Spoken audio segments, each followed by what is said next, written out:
Shalom Pastor Luther dan shalom untuk Bapak Ibu semua yang hadir pagi hari ini. Saya dari Ambon. Ini hujan besar sekali, gelap di sekitar kita, lampu mati. Jadi saya di luar ini. Puji Tuhan tidak mengurangi semangat kita untuk belajar sesuatu di pagi hari ini. Baik, Bapak Ibu, semuanya sehat, semuanya bahagia, dan ini hari Sabtu, happy weekend untuk kita semua. Amin. Nah, tema saya pagi hari ini adalah peran iman dalam tantangan ekonomi global, ya, ekonomi dunia. Dan kenapa saya harus bicara tentang hal ini, karena memang ini hal-hal yang sedang terjadi, hal-hal yang real, hal-hal yang sedang kita alami, baik sebagai pribadi maupun sebagai bangsa dan negara. Suara saya dengarkah, Bapak Ibu? Bisa? Oke, baik. Jadi saya mau bilang dulu bahwa saya lebih dari 1 bulan saya izin kemarin dari Pastor Luther karena saya ikut mission trip di 9 kabupaten kota, ya, di Sulawesi dan di sekitar Ambon. Dan saya bersyukur bahwa saya bisa berjalan dengan teman-teman, kurang lebih ada 9 orang. Dan selama ini saya tuh pengen jalan, tapi saya selalu banyak hitung-hitung, banyak pikir, ini nanti berjalan gimana ya, kemana, dengan siapa, nanti biaya bagaimana, tinggal di mana. Tapi ketika saya kemarin melangkah dengan iman, maka saudara tahu mujizat yang namanya 5 roti dan 2 ikan itu terjadi.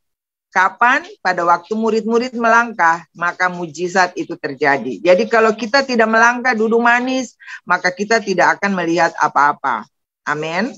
Nah, dan yang kedua, saya selalu ingat Pastor Luther selalu bicara bahwa kalau kita melayani pekerjaan Tuhan, maka ada 5D yang kita peroleh.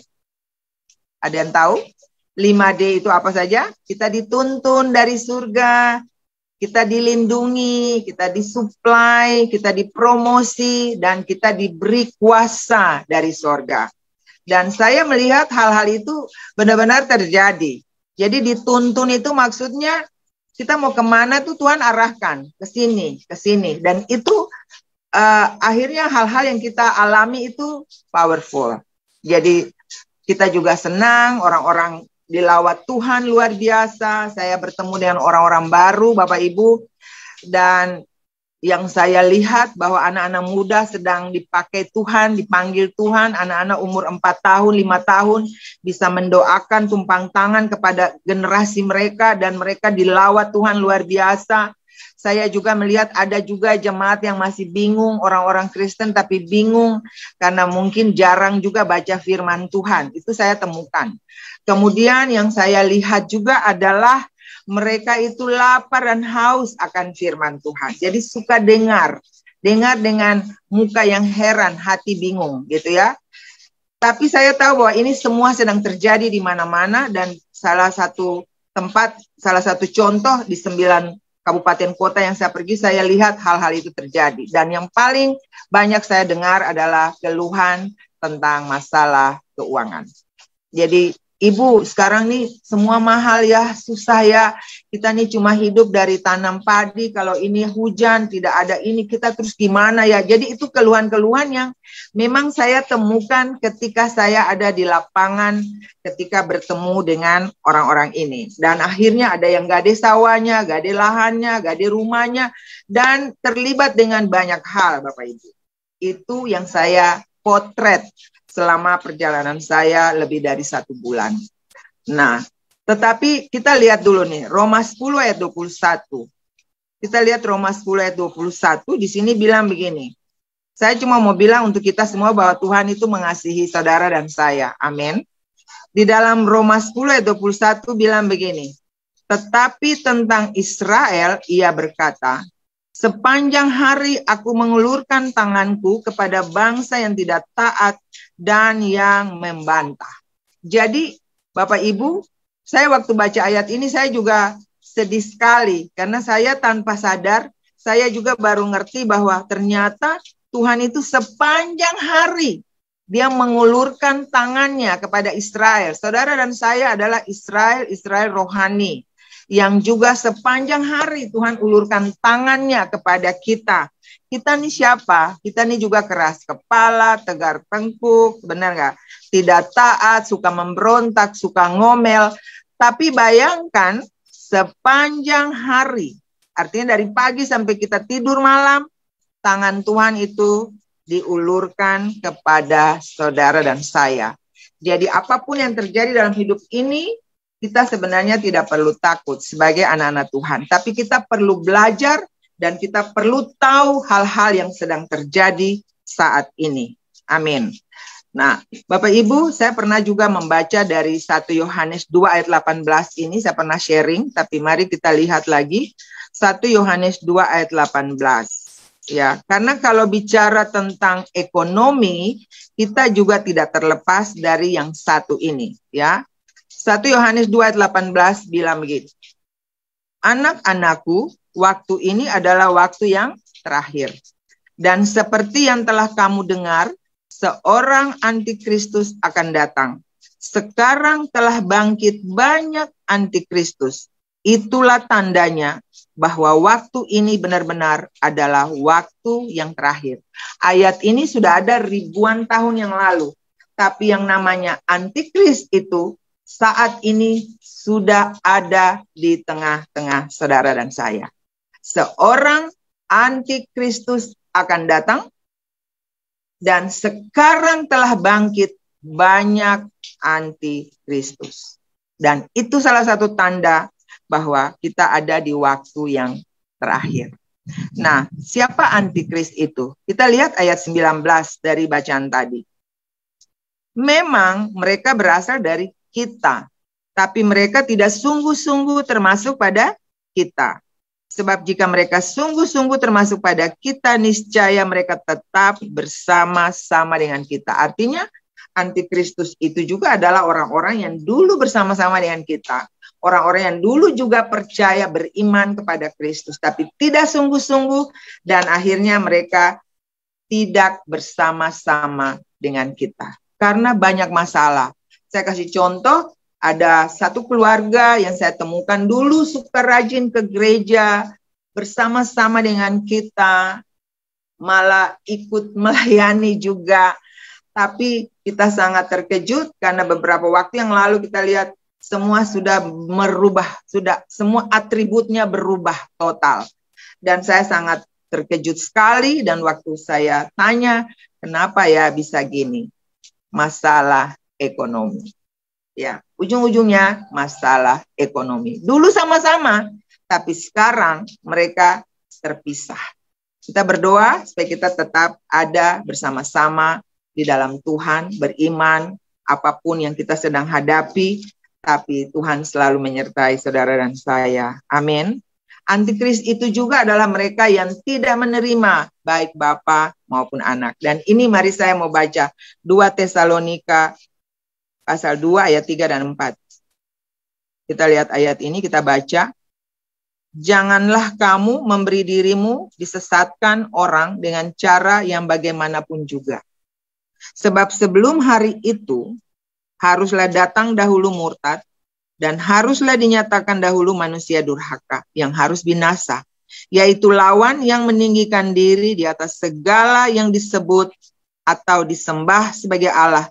Bahkan ia akan duduk di bait Allah dan mau menyatakan diri sebagai Allah dan akan disembah oleh seluruh dunia.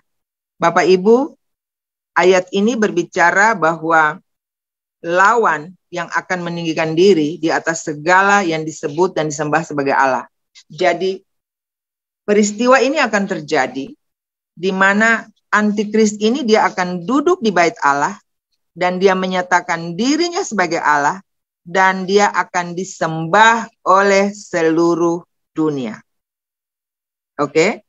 Nah, saat ini juga dunia fokus dengan bait Allah yang sedang dibangun saat ini. Dan dia akan memerintah di bait Allah itu. Tapi sebagai orang-orang yang percaya, saudara dan saya mau bilang gini. 1 Korintus 3 ayat 17b bilang, sebab bait Allah itu ialah kamu. Betul, nanti secara fisik akan ada di sana. Tetapi kita juga adalah bait Allah. Dan mulai dari saat ini dan setiap saat kita minta supaya Tuhan duduk di dalam kehidupan saya. Tuhan memerintah dalam hidup saya. Amin. Karena saya adalah bait Allah. Saya mau Tuhan yang menjadi pemimpin dalam hidup saya. Dan saya hanya mau melihat Tuhan sebagai orang yang saya sembah. Sebagai pribadi yang saya sembah. Sebagai pribadi yang saya menyenangkan dia. Saya memuji dia. Saya mendekat dengan firman-Nya, berdoa. Dan saya percaya itu semua terjadi untuk saudara dan saya.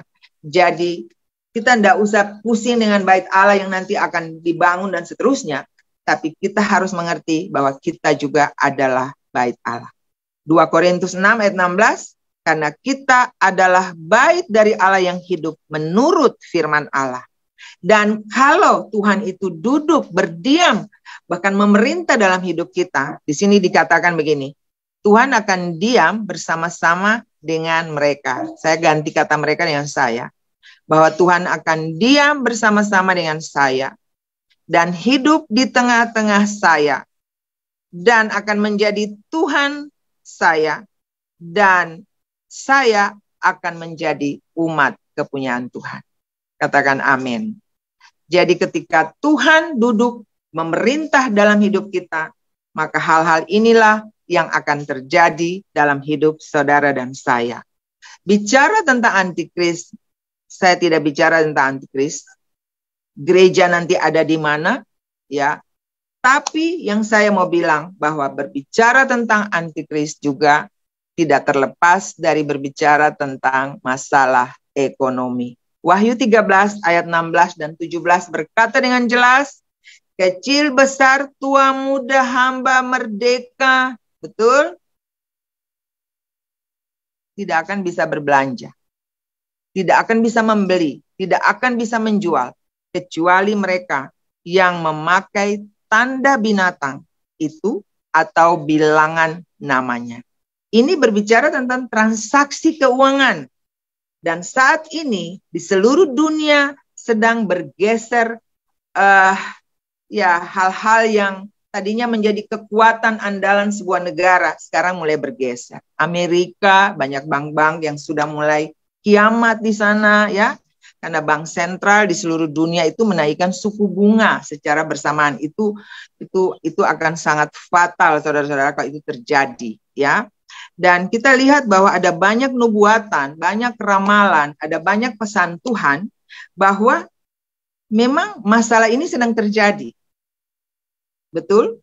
Saudara bisa rasakan, saya bisa rasakan sekali di sini. Wow, mahal sekali ya. Kok uang segini cuma dapatnya segini. Semua mulai naik. Betul ya? Jadi itu hal-hal yang mulai terjadi dalam hidup kita. Banyak juga, itu nanti saya akan bicara tentang dampak dari resesi ya. Apa saja yang nanti akan terjadi. Tapi yang pasti Indonesia, saudara dan saya itu juga kita berdoa saja. Kita tidak katakan kita aman, tapi kita juga tetap percaya bahwa kita ada dalam kendali Tuhan. Tetapi Indonesia ini punya hutang, punya pinjaman itu cukup banyak ya. Dari IMF, kalau dari IMF itu sebenarnya itu pinjaman tapi berupa cadangan devisa negara. Ya, itu Bank Indonesia yang mendapat pinjaman itu. Tapi kita juga punya pinjaman dari Bank Dunia untuk swasta, pemerintah, dan perbankan. Jadi kita terlibat juga dengan yang namanya masalah ini. Oke. Jadi kita sudah tahu ini juga menjadi beban doa. Dan bukan saja negara, tapi saudara dan saya juga mengalami hal-hal yang bermasalah dengan keuangan. Benar ya? Saya temukan kemarin dalam perjalanan saya yang trip itu, hampir semua berkata, saya ada di situ. Iya, saya begitu. Saya mengalami itu. Bagaimana Ibu? Kita bisa sharing sampai tengah malam. Karena semua mengalami stres, depresi yang sangat luar biasa Bapak Ibu. Dan itu kita temukan kalau kita turun dan kita ketemu dengan orang-orang ini. Dan seluruh dunia sedang ada di dalam masa ini. Ada bank-bank, ada negara-negara, 28 negara saya baca juga, yang antri juga untuk tetap melakukan pinjaman-pinjaman dari Bank Dunia, dari IMF. Itu semua sedang terjadi. Karena apa? Kesulitan-kesulitan ekonomi sudah mulai terjadi. Betul? Bapak Ibu tahu kan? Sudah selalu lihat di sosial media. Tadi malam saya lihat satu berita juga. Wow, pembobolan bank juga terjadi dengan sangat luar biasa. Ya, jadi lama-lama mungkin lain curi-curi dari lain ini. Itu sedang terjadi. Tapi kita berdoa supaya kita tetap ada dalam perlindungan Tuhan. Itu bukan terjadi saja di dunia usaha atau di dunia perbankan. Tapi hati-hati juga dengan rekening-rekening pribadi kita. Kalau yang punya uang pas-pasin nggak apa-apa. Tapi kalau punya uang sudah banyak, sudah harus mikir juga dan harus hati-hati, harus waspada dengan semua hal. Karena dunia ini semua sistem bergerak, saudara. Sistem yang baik, tapi sistem yang tidak baik juga akan selalu bekerja bersama-sama. Nah, tapi yang saya mau bilang begini, bahwa kalau kita tetap ada di dalam kesulitan keuangan, lalu kita terus berhutang dan kita terus berhutang. Saya sedang bicara untuk diri saya sendiri, saya sedang bicara untuk keluarga saya juga, dan saya bicara tentang kita semua sebagai umat Tuhan. Sebenarnya kita tuh hidup di bawah perbudakan. Karena dalam Amsal 22 ayat 7, orang kaya menguasai orang miskin, yang berhutang menjadi budak.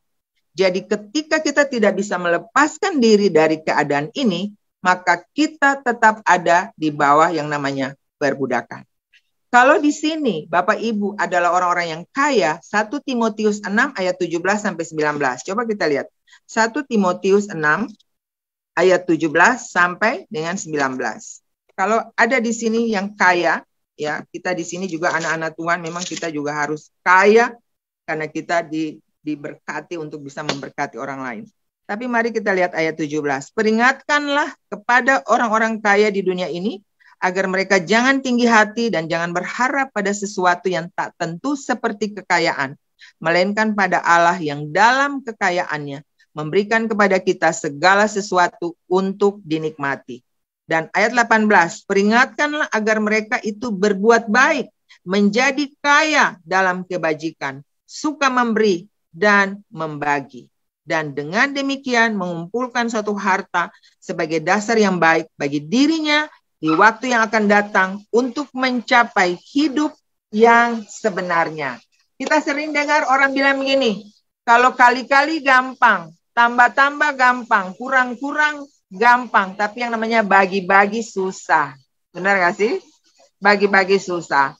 Tapi untuk orang kaya, peringatkan supaya mereka boleh kaya, bukan secara harta dunia yang akan binasa, tapi dalam berbagai kebajikan, perbuatan-perbuatan yang baik. Amin. Dan itu saudara dan saya juga ada di dalamnya.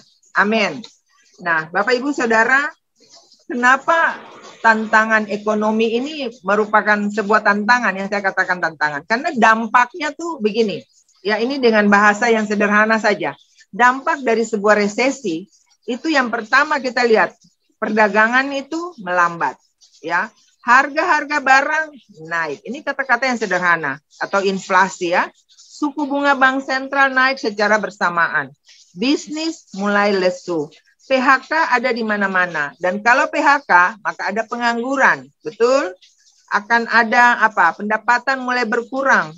Kalau pengangguran, maka pembunuhan, penjarahan akan terjadi. Kita lihat kemarin di TV, ada anak buah yang semen bosnya dengan semen, kepala di bawah, kaki di atas, dipotong beberapa potong. Itu semua terjadi karena apa waktu ditanya? Karena uang. Karena masalah ekonomi. Bayangkan, dia sudah bekerja cukup lama, tapi dia bisa nekat melakukan hal-hal seperti itu. Karena sekali lagi, masalah uang. Makanya cinta uang akar. Tapi bukan berarti saudara dan saya tidak boleh memiliki kekayaan. Anak-anak Tuhan, kita harus kaya karena kita dari kekayaan kita akan pakai untuk juga memberkati orang lain. Amin. Nah, kemudian dampak dari resesi ini, barang-barang produksi akan numpuk Saya lihat kemarin itu mobil-mobil saja numpuk sampai berdebu, kaca-kaca sudah tidak terlihat. Kemudian sofa-sofa bukan saja numpuk tapi terbakar semuanya, ya, kemarin kita lihat ya di TV. Jadi perusahaan-perusahaan akan mengalami banyak kerugian, Bapak Ibu, betul? Kemudian secara umum kita lihat secara geopolitik, ya, konflik di Rusia dan Ukraina belum berhenti, masih sampai sekarang, benar? Kemudian apalagi ada perang teknologi antara Amerika Serikat dan Cina. Kemudian apalagi krisis energi mulai terjadi di mana-mana. Di sini kita untuk beli bensin saja, maaf kata, kadang-kadang itu tutup. Kita antri bisa 2-3 jam, saudara.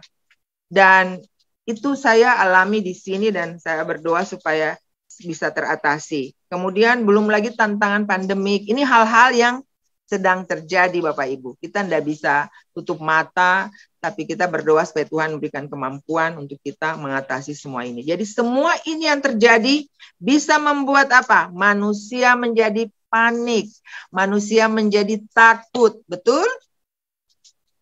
Firman Tuhan bilang di mana saya lupa, bahwa orang akan mati bukan karena penyakit, tapi mati karena ketakutan. Jadi jangan sampai hal-hal ini membuat saudara dan saya takut, panik, lalu akhirnya kita buat hal-hal yang sebenarnya Tuhan tidak izinkan. Nah, apa yang harus kita buat untuk menghadapi ini? Secara pengetahuan dulu ya, secara pengetahuan. Saya mau bilang gini, kita harus efisiensi, benar ya? Jadi ini saya tulis karena saya juga lagi belajar. Maksimalkan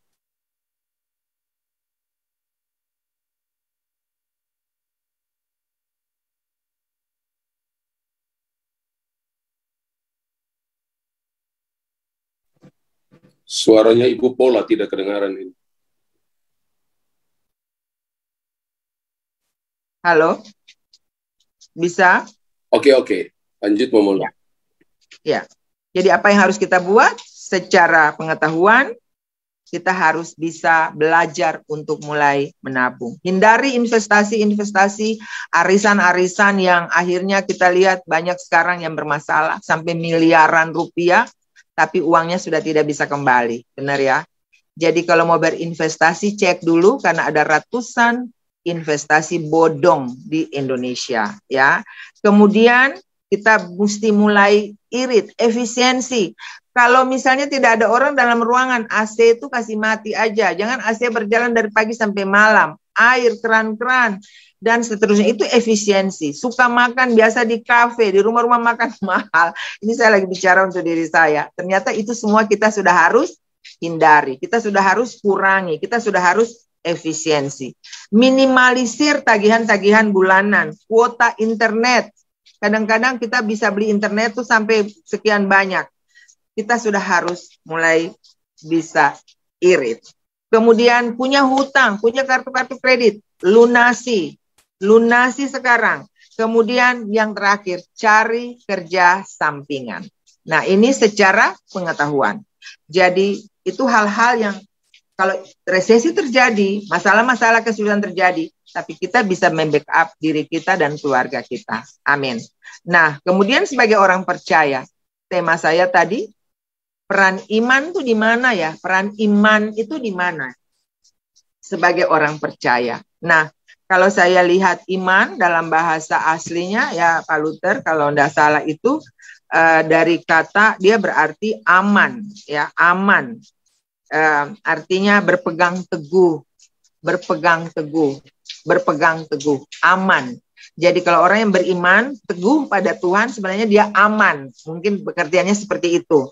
Kemudian kalau iman juga itu kan berbicara tentang kita sepakat, kita setuju dengan apa yang Tuhan suruh. Ya, ada saksi-saksi iman banyak sekali. Nuh misalnya, dia harus disuruh Tuhan buat bahtera di atas gunung. Dia sepakat, dia setuju, dia lakukan saja. Walaupun dia ditertawakan orang, dibilang orangnya agak kurang beres, tapi dia taat dan dia melakukan.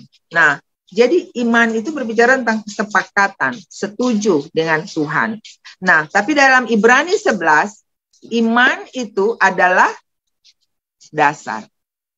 dasar dari segala sesuatu yang saudara dan saya harapkan. Kita lagi harapkan apa hari ini? Itu dasarnya, dasar dari iman. Dan yang kedua, iman itu adalah bukti dari segala sesuatu yang tidak kita lihat. Padahal secara pengetahuan yang namanya bukti itu sesuatu yang kita lihat. Tapi iman ini bukti yang tidak kita lihat. Kita lihat Markus 11 ayat 24. Kita lihat ini. Di sini bilang begini. Karena itu aku berkata kepadamu, apa saja yang kamu minta dan doakan, percayalah bahwa kamu telah menerimanya. Maka hal itu akan diberikan kepadamu. Nah, pada waktu saudara dan saya berdoa, minta supaya sembuh. Apakah kita sudah sembuh? Belum. Itu yang disebut dengan bukti yang kita belum lihat. Tapi kita percaya bahwa itu terjadi. Makanya Pastor Luther kalau berdoa orang sakit, ibu gimana? Bagaimana rasa apa? Bisa sudah berjalan? Dia harus berkata. Karena ketika dia percaya, maka hal itu terjadi padanya. Itu yang dimaksud yang bukti yang tidak kita lihat. Kita berdoa, tapi kita percaya apa yang kita minta. Kita menerimanya. Kemudian, peran iman banyak banget teman-teman. Tapi saya bagi 3 saja. Iman ini juga adalah alat perkenanan Tuhan. Kita bisa lihat di Ibrani 11 ayat 6. Dia bilang begini. Tetapi tanpa iman, tidak mungkin orang berkenan kepada Allah. Sebab barang siapa berpaling kepada Allah, ia harus percaya bahwa Allah ada. Dan bahwa Allah memberi upah kepada orang yang sungguh-sungguh mencari Dia. Amin. Jadi iman itu adalah alat perkenanan Tuhan. Bagaimana kita bisa berkenan kepada komandan. Bagaimana kita bisa berkenan kepada Tuhan. Amin. Dan ingat bahwa ada upah bagi saudara dan saya ketika kita percaya sungguh-sungguh kepadanya. Dan yang berikut, iman. Iman itu juga adalah kekuatan untuk mendemonstrasikan kuasa Allah. Matius 17 ayat 20. Ia berkata, di sini Tuhan bilang bahwa kalau kita itu percaya, maka kita juga bisa bilang kepada gunung ini pindah. Maka gunung itu akan pindah dari sini ke sana. Jadi kalau kita percaya, maka itu akan terjadi. Itu adalah kekuatan untuk mendemonstrasikan kuasa Allah. Ya, jadi gunung berbicara tentang masalah-masalah hidup yang saudara dan saya alami, termasuk masalah ekonomi, masalah sakit penyakit, masalah keluarga, masalah apa lagi?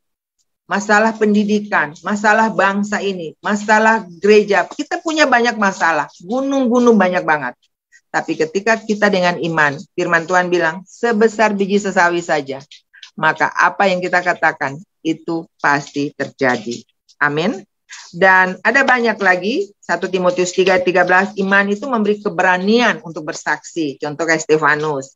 Dengan iman, orang mampu bertahan dalam penderitaan. Ada di Kisah 6, ada di 2 Korintus 11, dan seterusnya. Nah, dan yang berikut, tadi kan peran iman. Iman itu berperan banyak banget tadi, ya. Bahkan dalam penderitaan, kita tetap harus bisa bertahan. Itu iman. Nah, yang kedua, kalau iman tanpa perbuatan kan mati. Jadi kita beriman, kita yakin, kita percaya, tapi tanpa perbuatan mati. Perbuatannya apa? Perbuatannya yang pertama adalah memberi. Dalam kesulitan apapun yang kita hadapi hari-hari ini, kasih manusia akan menjadi dingin. Tetapi Tuhan mengajar kita ternyata dalam menghadapi masa resesi, masa kesulitan keuangan, masa kesulitan krisis kasih, kita harus bisa memberi. Memberi dengan sukacita. 2 Korintus 9 ayat 7. Memberi dengan apa? Memberi dengan apa yang ada pada saudara dan saya. Memberi dari apa yang ada pada kita. Kemudian berilah karena kamu sudah menerima. Amin. Jadi di dalam kesulitan kehidupan hari-hari ini, kita ternyata harus memberi. Tidak selamanya dengan uang atau materi. Tapi ketika saudara bisa dengar curhat seseorang, saudara bisa mendoakan seseorang, saudara bisa bicara dengan seseorang yang dia lagi panas, saudara datang dengan es, dengan kata-kata yang menyejukkan, saudara sedang menolong dia untuk keluar dari masalah stresnya, untuk menjadi sesuatu yang menyenangkan. Amin, Bapak Ibu. Yang tadinya dia tidak happy, dia menjadi happy hanya karena apa? Hanya karena teguran, hanya karena kata-kata, hanya karena doa saudara dan saya untuk mereka. Amin. Dan itu hal-hal yang sedang terjadi. Memberi dengan sukacita, memberi dengan apa yang ada pada kita, memberilah karena kita sudah menerimanya. Memberi kepada siapa? Matius 25 ayat 34 sampai dengan 36 berkata, wow. Dan raja itu berkata, mari hai kamu yang diberkati oleh Bapakku, terimalah kerajaan yang telah disediakan bagimu sejak dunia dijadikan. Sebab ketika aku lapar, kamu beri aku makan. Ketika aku haus, kamu memberi aku minum. Dan seterusnya. Ketika aku dalam penjara, ketika aku tidak punya rumah.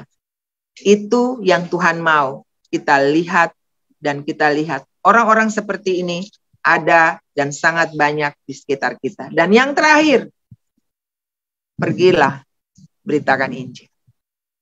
Pergilah, beritakan Injil. Matius 28 ayat 18 sampai 20. Saudara, Tuhan tuh bilang bahwa segala kuasa di sorga dan di bumi itu ada padanya. Dan dia berikan itu bagi saudara dan saya. Jadi pada waktu kita pergi, kita tidak pergi dengan tangan hampa. Tapi kita pergi dengan kuasa, pergi dengan 5D tadi. Dan itu pasti terjadi dalam hidup saudara dan saya. Amin. Dan janji penyertaan Tuhan sampai akhir zaman, itu untuk siapa? Untuk mereka yang pergi. Jadi mari Bapak Ibu, kita tetap semangat, apapun nama masalahnya, masalah ekonomi kah, masalah COVID kah, masalah perang kah, masalah apa saja. Tapi iman kita mengalahkan dunia. Amin. Dan tidak hidup untuk diri sendiri, tapi hiduplah untuk orang-orang yang ada di sekitar kita. Terima kasih, Tuhan Yesus memberkati kita semua. Amin. Saya kembalikan kepada Pastor Luther. Oke, puji Tuhan. Ya, khotbah yang sangat menarik kali ini Ibu Pola. Puji Tuhan. Ini harus betul dilepaskan dari tabung para pahlawan, ya, banyak pewahyuan. Setiap kali kita pergi, pasti tabungnya kosong tapi diisi. Jadi, terus dapat sesuatu yang fresh from the heaven. Ya, apa yang Ibu Pola bagi hari ini, berapa banyak Anda yang diberkati Tuhan? Ya, saya percaya khotbah pagi hari ini khotbah yang oke, bagi saya sangat baik, sangat bagus, ya. Dan saya percaya memberkati saudara. Ya, saya percaya memberkati saudara. Nanti kalau saudara perhatikan, saya tambahin sedikit. Ya, kalau saudara perhatikan 1 Yohanes 2 ayat 18, antikris itu satu orang, tapi pengikutnya banyak, ya. Seorang antikris. Jadi antikris itu, ya, yang pertama itu seseorang yang nanti meninggikan diri, yang akan duduk di bait Allah dan berkata bahwa dia adalah Allah. Dia mengakui dirinya Allah dan banyak orang mengikuti dia.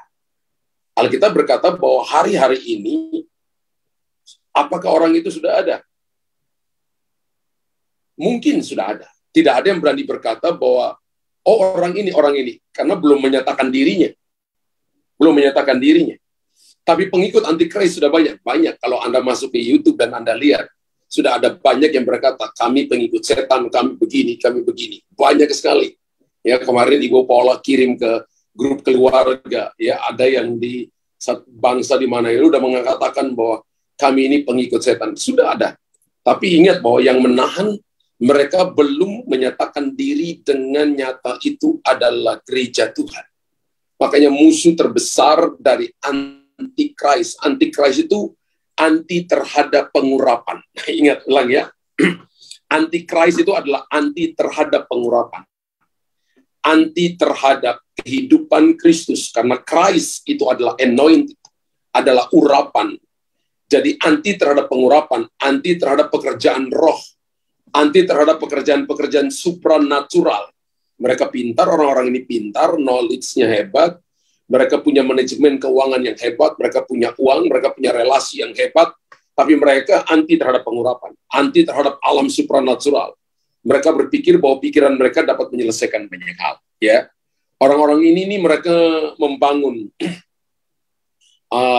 sebuah pergerakan yang disebut dengan antikris. Hari ini belum ada. Orang mencoba menerka. Saya baca beberapa buku tentang antikris, dan orang mencoba menerka orang ini, tapi hari ini belum ada yang berkata bahwa dia antikris. Kita nunggu apakah di zaman kita hidup sekarang, ataukah kita nunggu lagi. Nggak ada yang tahu. Orang itu akan nanti ketika bait Allah ketiga didirikan di Yerusalem, maka orang ini ikut campur tangan di sana. Beberapa berkata, mungkin saja dia seorang raja, mungkin saja dia seorang presiden.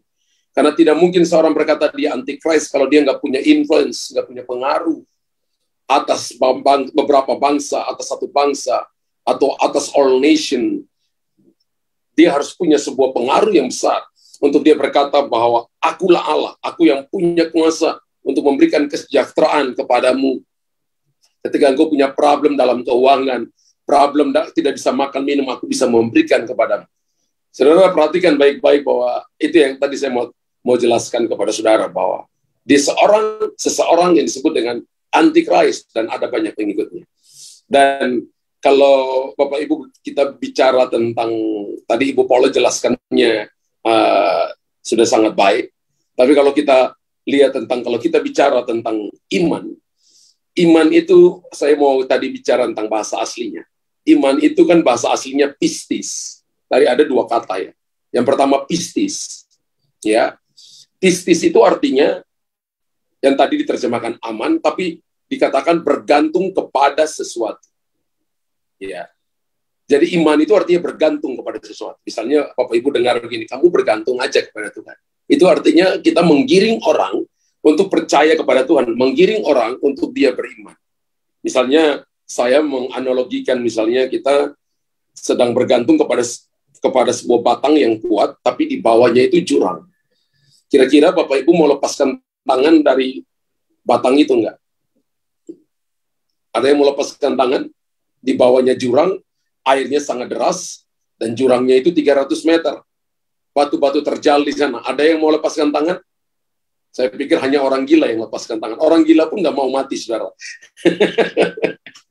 Ya, pasti kita akan pegang kuat-kuat tahan itu. Tapi mau berapa lama kita akan pegang kuat-kuat tahan itu? Kita nggak akan mampu. Ya, kita akan mampu. Makanya itu arti kata iman yang kedua adalah pistewo. Pistewo itu adalah mempercayakan diri kepada Tuhan. Ya, pistewo itu artinya mempercayakan diri kepada Tuhan. Jadi ketika kita bilang kita beriman, sebenarnya itu bukan tentang kita lagi, tapi itu tentang Tuhan yang pegang kendali atas hidup kita. Jadi ketika Bapak Ibu dan saya bilang saya beriman, itu bukan lagi tentang saudara. Itu tentang Tuhan yang pegang kendali atas hidup kita. Makanya orang yang beriman itu, dia bukan orang yang kalah. Saya tidak berkata bahwa dia tidak alami masalah. Saya tidak berkata bahwa dia tidak akan alami persoalan. Tapi saya berkata bahwa dia alami persoalan, dia alami masalah, dia alami ujian hidup. Tapi dia bukan orang yang kalah. Makanya contoh Ibrani 11. Alkitab menjelaskan kepada kita bahwa pahlawan-pahlawan iman itu, mereka orang yang mengalami masalah semua. Siapa sih yang tidak alami masalah? Kekristenan tanpa alami masalah, Anda salah ikut Tuhan. Amin. Tapi ketika Anda hidup benar, semakin banyak masalah, Anda ikut Tuhan yang benar. Amin. Dan Anda tidak mundur, Anda tetap believe kepada Yesus, maka Anda akan melihat pertolongan Tuhan. Karena itu masa-masa ini masa-masa pelatihan. Ya, kalau kekurangan sedikit, ini masa pelatihan. Apakah ada ucapan syukur? Apakah ada daya gantung kepada Tuhan? Apakah Anda percaya bahwa dia Immanuel, dia omnipresence, dia menguasai hidup saudara, keadaanku akan baik-baik ataukah tidak? Apakah Anda percaya bahwa Tuhan menyuplai seluruh kehidupan kami ataukah tidak? Saya ingat saya pernah undang salah satu hamba Tuhan. Ya, dia itu pelayanannya di Pontianak, dan dari Pontianak ke sana itu Kuala Puyan kalau nggak salah namanya. Dari Pontianak ke Kuala Puyan itu nyetir mobil itu 6 atau 7 jam, saudara. Ya. Dan dia sudah pelayanan di Kuala Puyan itu 25 tahun. Waktu dia cerita ketika anaknya kecil, mungkin mereka sibuk pelayanan, kemudian nggak perhatikan bahwa susu anaknya tuh habis. Jadi ketika malam, sudah jam 10 malam, baru istrinya bilang bahwa susu anaknya habis. Ya otomatis di daerah mereka nggak jual susu itu, mereka harus belinya di Pontianak. Kemudian dia pegang tangan istrinya, mereka ada di meja makan, lalu dia suruh istrinya tuh peluk kaleng susunya, lalu mereka berdoa minta mujizat supaya kaleng susunya itu diisi susu oleh Tuhan. Lalu mereka berdoa, kemudian amin, ketika mereka buka mata, mujizat terjadi. Apa yang terjadi?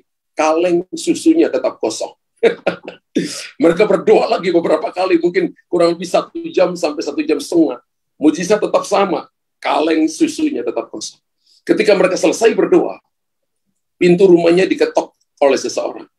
Ketika mereka buka pintu rumah, ada seorang ibu yang datang mengantar kaleng susu yang sama, seperti kaleng susu yang digendong sama istrinya. Waktu doa itu, merek yang sama. Lalu ibunya kata begini, Pak Pendeta, saya datang untuk mengantar susu ini buat anak Bapak. Kemudian mereka minta terima, mereka terima, tutup pintu, lalu mereka ucap syukur kepada Tuhan. Malam itu anaknya itu bisa minum susu. Pagi-pagi jam 8, mereka suami istri pergi ke rumah ibu yang kasih susu, antar susu tadi malam itu. Ketika mereka sampai, ibunya itu lagi nyapu halaman. Ketika mereka sampai, shalom ibu, kami mau datang pagi hari ini, tadi malam karena sukacita, minta terima kasih.